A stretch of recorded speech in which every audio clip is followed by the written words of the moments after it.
Welcome to the channel. My name is Jason, and here I talk about all things story. And the story I'm talking about today is one of my own. Yes, we have reached episode 32 of my series Worth 1,000 Words, where I write a 1,000 word short story based on a piece of artwork. And today we have something a little reminiscent of episode 4, I think it was. I'll put a card up here for one of my favorite pieces of artwork I've written a story for, and one of my favorite stories I've written in this series, and it's called Lives by the Lake. So what was the soundtrack for this story? Well, there's a video game that was special to me when it came out years ago. It's called Alan Wake. And I know it got mixed reviews, and it was by no means a perfect game, but just something about the setting and the tone and the storytelling really appealed to me. And I hadn't listened to the soundtrack in a long time, so I thought that it might fit this piece of artwork. It's by Petri Alonco. And it's on all streaming services. It's been out for a long time. Alan Wake's an older game, and it was just fun revisiting that. It made me really want to play the game again, which I probably should. So by now, you know the title of this piece, and I'm not a huge fan of the title of the artwork. I feel like it's a little bit too literal and uninspired, but I love the artwork so much. So if you are at all bothered by any of the subject matter, I don't want you to think that the story here gets graphic at all or really super deep in the subject matter, but I just wanted to put a little disclaimer there. All right, I'll keep it short. Let's check out this week's artwork. This week's artwork is titled Suicide, and it is by an artist named Haitian Duan, who is a student, which is actually very surprising considering his skill, out of Pasadena, California. I think I'm a sucker for light eyes and darkness. There's something that's just creepy about it. It's so subtle, it's so minimal, but it has such great effect. And as I said in the intro, this was very reminiscent of episode 4, I believe it was, Lives by the Lake, one of my favorite pieces of artwork I've ever done, and one of my favorite stories. So what I love about this is it's caught in action, right? It's not a set piece where you have somebody just standing there looking at something. Clearly this car is speeding down the road with the blur of the snow or rain, whatever that is, and the speedometer is clear in view. And we see a figure crossing the road. And it's funny, I didn't notice this, but he's got scars or something on his arms, which is, you know, indicative of the title. But I didn't notice that when I wrote it. Strangely enough, though, I come to a very similar conclusion. And the artist on his Instagram profile goes into a little bit more detail about it. And I'm really glad I did notice it, because as much as I love this art, I feel like it was a bit on the nose for me. So thankfully, I did not notice that detail. And the lighting is very reminiscent of an artist named Oleg. I can't remember his name, but he has this great series called Forest God.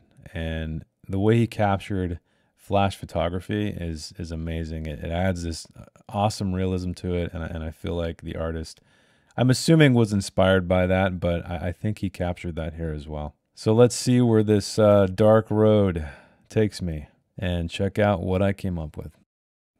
Rain hit the windshield like bullets. Ben spun the stereo's volume knob to drown it out. When that didn't work, he punched the gas pedal. The engine revved, and for a mile or two, it worked. Fuzzy guitars and an overzealous 94 Ford Taurus engine were bliss. White noise as white as his thoughts. He tore open a cigarette pack with his teeth, ran it under his nose before fishing out one with dry lips. The paper and filter tasted like a factory floor, and he knew what that tasted like. So he turned it around and chewed the other end. Most of the tobacco was on his tongue before he realized what the fuck he was doing, and he spit it out, holding the wheel with a knee while he scraped the crumbs off. He pulled to the side of the road and rolled down his window, opened his mouth to the rain. It didn't wash away the taste, and the freezing air brought a shiver. He patted the passenger seat for his jacket, the back seat, tried the dome light to get a better view, but it was dead. The vanity light, however, worked like brand new. The mirror was covered by a photo. He slammed it closed and kneaded his eye sockets, feeling the orbs that were so squishy and vulnerable. He wondered how he had managed to keep both of them his entire life. He pushed harder. Embers strobed. Fingers probed a little further, unearthing a well of tears. He put the car into drive and blinked his way back onto the highway. Snow hit the windshield like ash. He wished he knew where the fire was, because he was still cold, but rolled up his sleeves to the elbow out of habit, because he hated anything touching his wrists. Goosebumps rose on them despite their hairlessness. He noticed the trees for the first time on the drive, the moon breaking through the sky enough to reveal a road that was straighter than he would have liked. The trees looked at him when he looked away, brandishing their trunks of unbreakable steel. The headlights caught the eyes of a fox, and he slammed on the brakes, water playing nearly a full 360, facing him back the way he had come. No cars. Still. Why no fucking cars? Because it wasn't their job, that's why. He stepped out into the cold to look for the fox. Of course it was gone. The road was black. The white wouldn't win. It was a pile of slush, a failure, given one goddamn job, just one, and it couldn't do that right, even with the entire sky in its service. Ben turned the car off and stood on the road with his arms stretched wide. He didn't have eyes like a fox, and even if he did, he could have closed them when the time was right. The damp air made his sleeve sag to his wrist. He rolled it up again, and when he put his hands in his pockets, the other one came down. He kicked a speed bump because it was the only thing around. It tumbled across the road, flashed. Ben's heart drummed. His scalp tingled. His mouth went dry. He looked down the road both ways. Nothing. He jumped on the hood of the car, looked again. An empty road. He climbed to the roof, slipped until the rack fastened there caught his ankle. Thought of where he might be if it wasn't there. It wouldn't have been if she hadn't wanted one. Bikes, kayaks, IKEA runs. She had the whole fucking thing planned out, until hail hit Ben like river rocks. He slid down the windshield on his ass and rolled down the hood to land on all fours facing the Taurus's grill. He curled into a ball, tucking his head in and covering it with both hands. He exhaled, spit out a pathetic sound that was half sob, half whimper. He was inside the car, both hands on the wheel to keep his sleeves around his elbows, interior lights blazing. He looked up to see himself. The visor must have opened when his clumsy ass was dancing on the roof. The left turn signal light spotlit his lap, where the photo lay, its back up. The words were upside down, but he knew what they said, and that was enough for him. He slipped it back behind the visor, where it was probably at least a little warmer, and turned the ignition.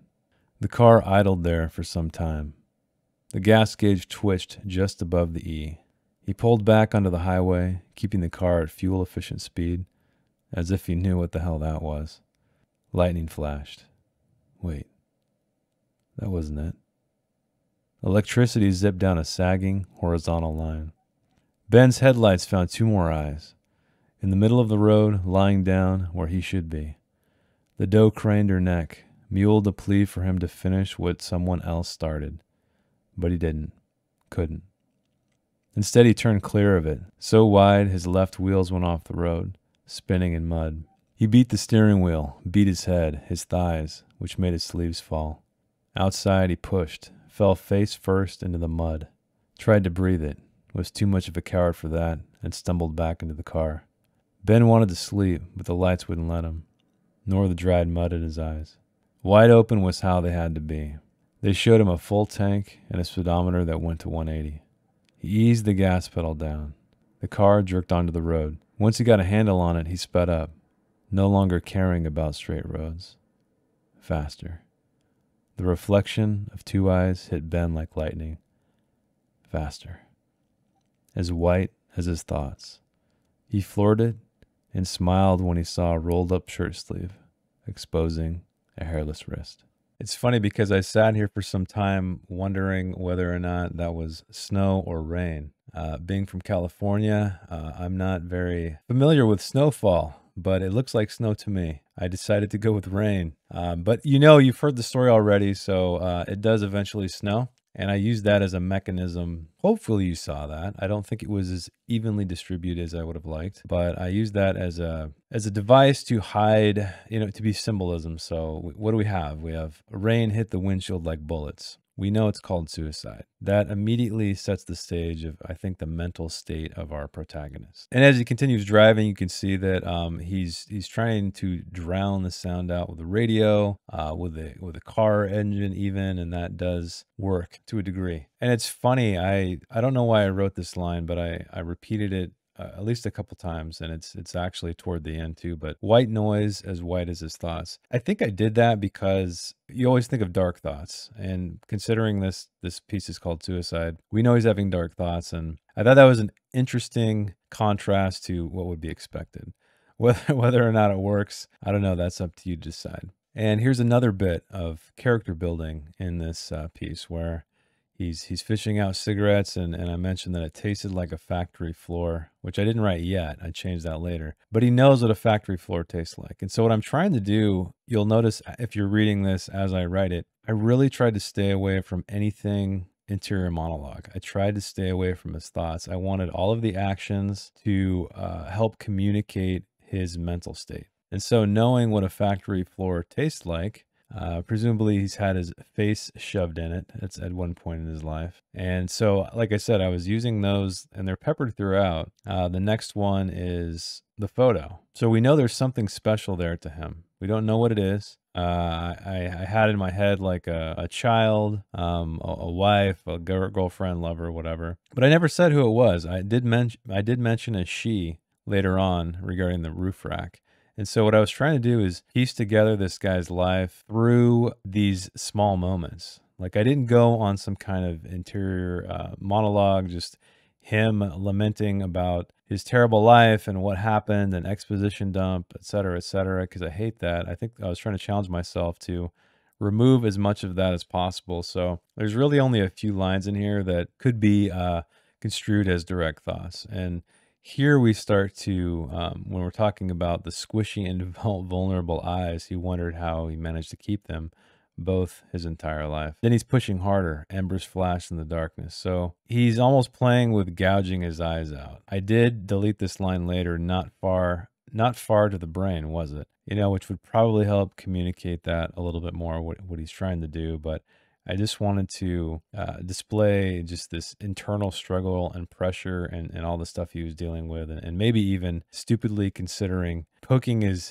fingers or his knuckles into his brain. And here I go repeating the first line, but just changing it a bit. So snow hit the windshield like ash. Another symbol of death being ash from a fire. And it wasn't evenly distributed like Wimagete, the story I wrote about the man who was dying, and he sort of went through his life in flashbacks, pivotal moments in his life. And finally, I decided I needed to address the trees because we have these very tall, powerful lines of trees on the left and right. Once again, another hint at his mental state. You know, the moon breaking through the sky enough to reveal a road that was straighter than he would have liked. And I started talking about windy roads at some point, but I deleted it, and I'm glad I did because I didn't want to give too much information away. But the funny thing is, once I read this again, I see so many things I would edit, from alliteration to repetition to all kinds of stuff, and I didn't realize it until I read it. So always read your work out loud. It's going to sound different, and you will pick up stuff differently. And so this is the first time that I bring the eyes into the picture. So the headlights caught the eyes of a fox, and he slammed on his brakes, waterplaned nearly a full 360. I don't know if it's obvious that the man he's driving into is himself. Probably it is. You know, after I wrote the story and saw the artist's Instagram, he was insinuating that is the case due to the scars on the man's arm, which I didn't notice, which I'm glad I didn't notice, as I said. So here we have the man stepping out into the car. You know, still no cars. Why no fucking cars? Because it wasn't their job. Wasn't their job to run him over. So those are the things, without too much exposition, I was trying to, you know, convey. And here's another line, another section, which I was pretty proud of. The road was black. The white wouldn't win. It was a pile of slush, a failure.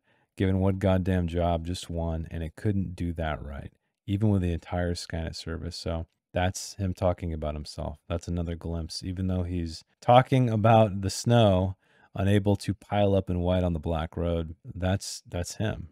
And here we have a moment where Ben, he stands in the middle of the road with his arms stretched wide, presumably to get hit by an oncoming car. And that's what the line was. He didn't have eyes like a fox, meaning reflective.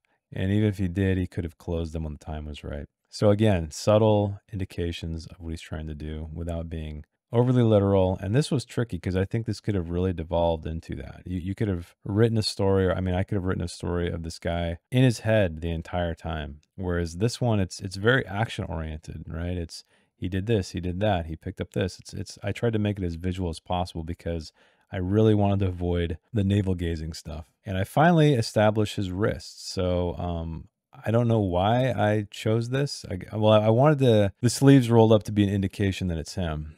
And so I created this odd thing where he doesn't like his sleeves to touch his wrist. Kind of a weird thing, but that's what I went with. So that was the key indicator. And then we see the speed bump flashes and his heart drums, his scalp tingles, his mouth goes dry. You know, it's an indication of light. Like it's reflecting a car might be coming. And then here's another part. It's a little bit into the backstory when he climbs up onto the car to just look down the road, and he trips on a roof rack, and you know, there's a little story of bikes and kayaks and IKEA run. She had the whole fucking thing planned out and that's all you get. You don't know her name. You don't really know anything other than that, other than the roof rack is reminding him of this woman. Oh, and here's the third time. I think I do it 4 times actually, but hail had been like river rocks. I didn't really write that just to convey the impact. I mean, partially it was for that reason, but I don't know. I pictured, you know, kids throwing stones. So maybe he's had a tough time as a kid, or maybe his entire life was just shit. And that was kind of a little bit indication there. I don't know that that was super clear, but that's okay. I don't think that everything has to convey exactly what I meant. Some of it's just between the lines. And here we get a little bit of him. He's just on the floor, just destroyed. He's spitting out a pathetic sound that was half sob, half whimper. But he gets back in. He puts his hands on the wheel because he wants to. Again, I'm emphasizing that he does not like his sleeves down touching his wrists, which are hairless. And here we establish the photo. We show that he sees himself, meaning the mirror is there. The photo is not. It's on his lap. And the words are upside down, but he knew what they said, and that was enough for him. So again, we don't really know what that means. And I don't think it's important because what I wanted to do is really try to let you fill in the blanks, right?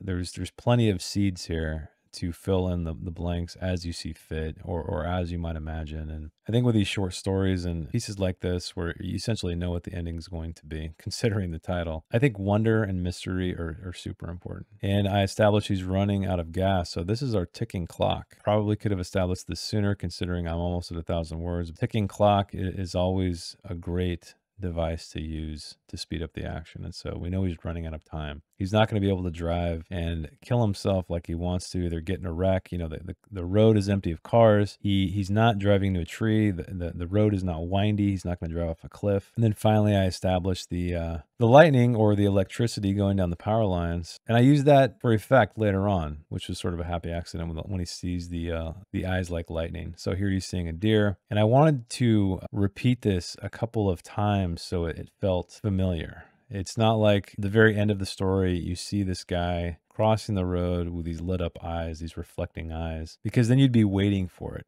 completely the whole time. So I started with the fox, went with the deer, and then finally with him. And here we have another section of the paragraph just before this last one where he's, you know, he falls out in the mud.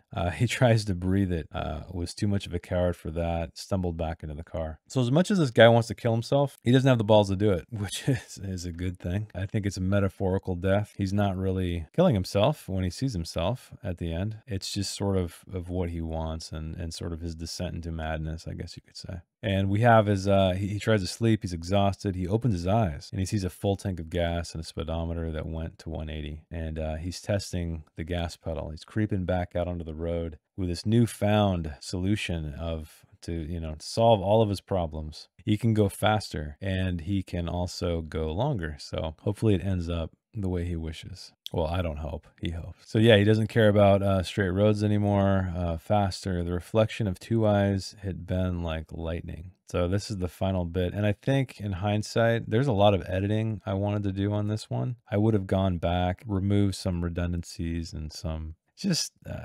superfluous stuff toward the beginning, and put a little bit more beef into this. Not that I want this to be drawn out, because I don't think I really established in reading it anyway. Maybe you got it, but that, or without the picture, because I really like these to work without the picture. Like if you're always looking at the painting, I think I failed. I want to create a story that is visually satisfying without knowing what the artwork is. And so I feel like that last paragraph didn't quite convey that. So again, something I will have to do in draft 2 when I clean this thing up. And overall, I think what I liked about it, it's kind of punchy text. It's not overly descriptive. It's not overly complex. There's little seeds in it to kind of give you his mental state without going full-blown exposition, which is very challenging, but it's also a great exercise to force yourself to create mental states or, you know, perspectives of your protagonist or antagonist or whoever that might be through other means. I think that's one thing that a lot of writing I read is missing. They're always focused on the literal and what's actually happening versus using either metaphor or the things that are actually happening to affect or describing them in such a way that reveals character. Here I'm going back about the signal light and spotlighting. There's a lot of stuff like that in here I need to fix up. But yeah, it wasn't too bad. It was an hour 15, so a little bit longer than normal, but again, not as crazy as they've been. Welcome to the end, dear viewer. I am so glad you made it. Let's talk about the story. Let's talk about what I liked about it, what I didn't like about it, and maybe what I learned from it.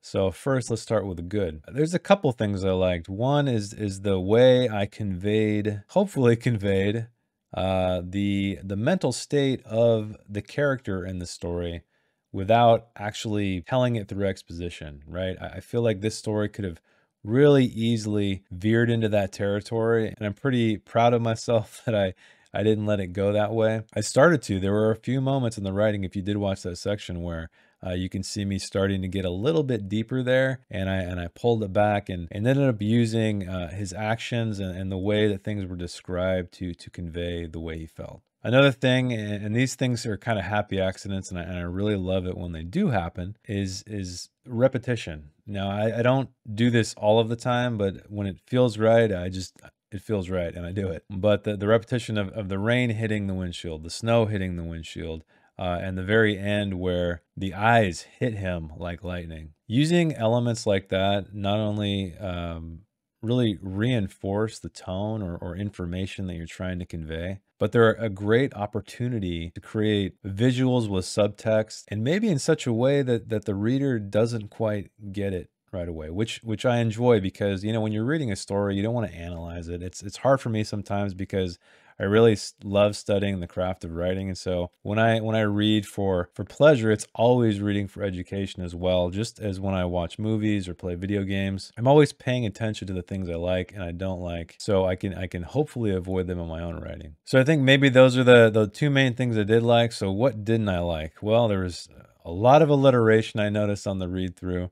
There's a lot of repetition, redundancy, just unneeded words or phrases that I did not notice, which is crazy. So as I said when I was going over the writing, read your work aloud or have the computer read it to you, because I guarantee you the cadence of it and just the way it feels is going to be very different than if you're reading it in your head. And I didn't like the ending as much. I mean, I liked how it ended up. I just felt like there could be a little bit more meat there. So I think when I do another draft of this down the road, I'm probably going to strip away some of the redundancies up earlier, and then that should afford me a little bit more time later to hopefully communicate who this man is seeing in a little bit more detail, because it's a pivotal moment, right? It's the end of the story. It's the resolution. And so I really want that image just burned into your head. I think another regret is that maybe I didn't get enough sadness there. I didn't show the torture of the character as much as I could have, because, I mean, we're dealing with suicide here. We're dealing with someone who is very mentally distraught to the degree that they want to end everything. They don't want to experience anything else in life. They don't want to exist. When I read my stuff, particularly with the last story I wrote, Whale, that was pretty emotional for me. And I mean, I have a daughter, so I'm sure that had something to do with it. But I didn't really